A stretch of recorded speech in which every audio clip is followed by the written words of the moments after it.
ہیں جی 8 تراوی ہے. کہاں ہے 8 تراوی؟ 8 کے ساتھ تراوی کا لفظ دکھاؤ تب مانیں گے. لاؤ.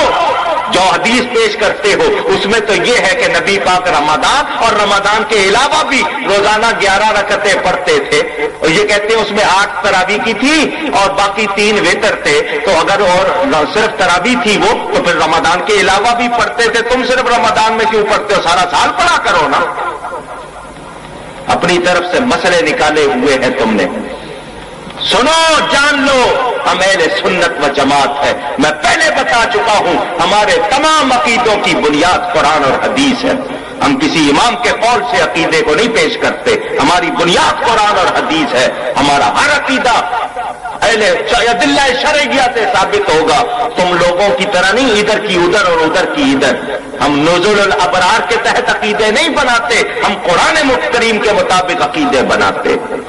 ہمارے عقیدوں کا ثبوت چاہیے قرآن حدیث میں موجود, مگر وہ تم ہو جنہوں نے اسلاف کے طریقے کو چھوڑا. صحابہ کے خلاف گالیاں تمہاری کتابوں میں ہیں, نبی کے خلاف برائیاں تمہاری کتابوں میں ہیں, اللہ کی برائیاں تمہاری کتابوں میں ہیں. یہ ہمارے پاس نہیں ہے. ہم اللہ تعالیٰ کو وحدہ لا شریک مانتے ہیں, اس کے سوا کوئی عبادت کے لائق نہیں. تمام نبیوں کی نبوت کو مانتے ہیں جو اللہ کے نبی ہیں, اور سنو ان میں سب سے افضل اپنے نبی کو مانتے ہیں. ان کو بے مثل بے مثال. ہم صحابہ کو مانتے ہیں, اہل بیت کو مانتے ہیں, تابعین تبع تابعین, اولیاء صلحاء ائمہ سب کو مانتے ہیں.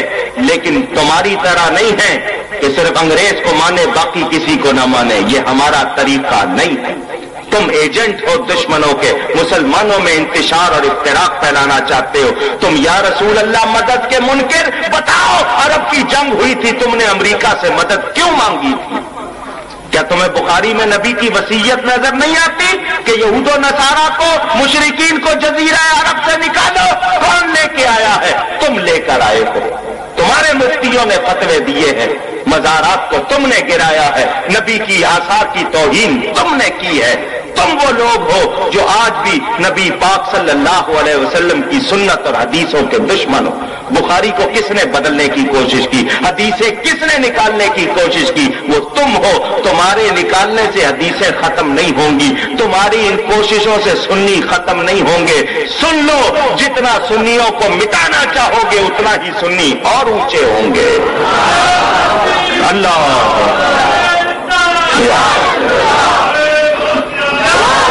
میں نے بخاری کی چند حدیثیں سنا کر عقائد سنائے ہیں. ابھی میری تقریر مکمل نہیں ہوئی. اگر اتنی بات پر بھی اصلاح نہیں ہوئی, آؤ حوالوں کے ساتھ بات کرو. نہیں, حوالوں کو رکھو ایک طرف, یہاں 2 کڑھائیاں لا کے رکھو, آگ جلاؤ, ان میں تیل ڈالو. جب تیل کھول جائے, ایک میں کودتا ہوں, سچے ہو تو آؤ کودو دوسری میں.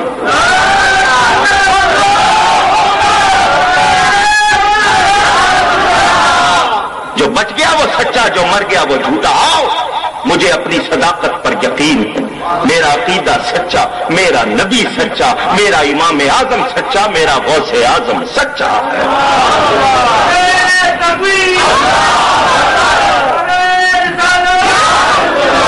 مجھے بتاؤ, تمہارے نواب صدیق حسن خان بھوپالی, جن کو تم اپنا پتہ نہیں شیخ الکل کہتے ہو, اس نے قاضی شوقاں مدد ابن قیم مدد کے شعر پڑھے یا نہیں پڑھے؟ ہم یا رسول اللہ مدد مانگے تو تم شرک کہتے ہو, وہ ابن قیم سے مدد مانگے تو جائز. اس پہ فتویٰ لگاؤ کہ وہ مشرک تھا, پھر میں مانوں کہ تم واقعی سچے ہو. نواب وحید الزمان نے جو صحابہ کو گالیاں دی, حضرت معاویہ کے لیے اور دوسرے صحابہ کے لیے جو لفظ کہے, ذرا اٹھاؤ اس کی کتاب جا کر پڑھو, وحید اللغات پڑھو جا کر, تمہیں پتہ چلے کہ وہ کیا کیا کر رہے ہیں. ہم لوگ خاموش ہیں, ہم اس ملک میں امن چاہتے ہیں, لیکن نبی کی توہین پر خاموش رہنا بے غیرتی ہے, وہ ہم نہیں ہوں گے. لیکن اگر ہمیں چھیڑو گے ہم چھوڑیں گے نہیں. بہتر ہے اپنا طریقہ رکھو. ہم تمہیں دعوت حق دیتے ہیں, قرآن موجود, حدیث موجود. تسلی چاہتے ہو, آؤ سوال کرو, میں جواب دینے کو تیار. لیکن انتشار کرو گے تو جو باتوں سے نہیں مانتا ہم اس کو لاتوں سے پھر منوانا جانتے ہیں. یہ نہ سمجھنا کہ ہم کمزور ہیں.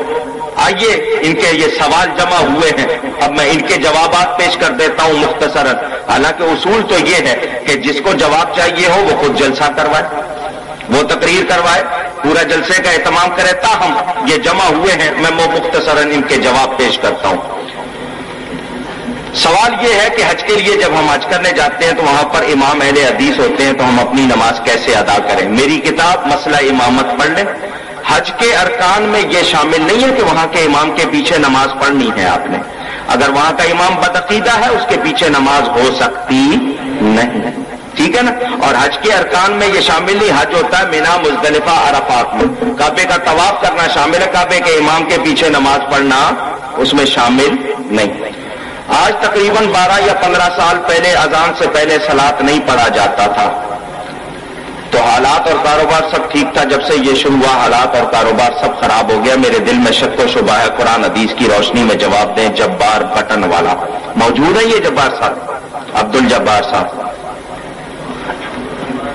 یہ مجھے ثابت کر دیں، یہ بھائی صاحب جنہوں نے رقعہ لکھا ہے کہ 15-20 سال 12-15 سال سے پہلے صلاۃ نہیں پڑھی جاتی تھی۔ میری اپنی جتنی عمر ہے میں بچپن سے سنتا آ رہا ہوں، اور میری عمر یقیناً 15 سال سے تو زیادہ ہی ہے نا، پوچھ رہا ہوں آپ سے، زیادہ ہے نا؟ میں تو بچپن سے سنتا آ رہا ہوں۔ نہیں، میں آپ کو 1000 سال سے میں ثبوت دے دیتا ہوں کتابوں میں نے پوری کتاب لکھی ہے اذان اور درود شریف، میں 1400 سال کا ثبوت پیش کر دیتا ہوں۔ میری کتاب اذان اور درود شریف پوری اس مسئلے پر موجود ہے۔ نبی پاک کا حکم ہے ہر نیک کلام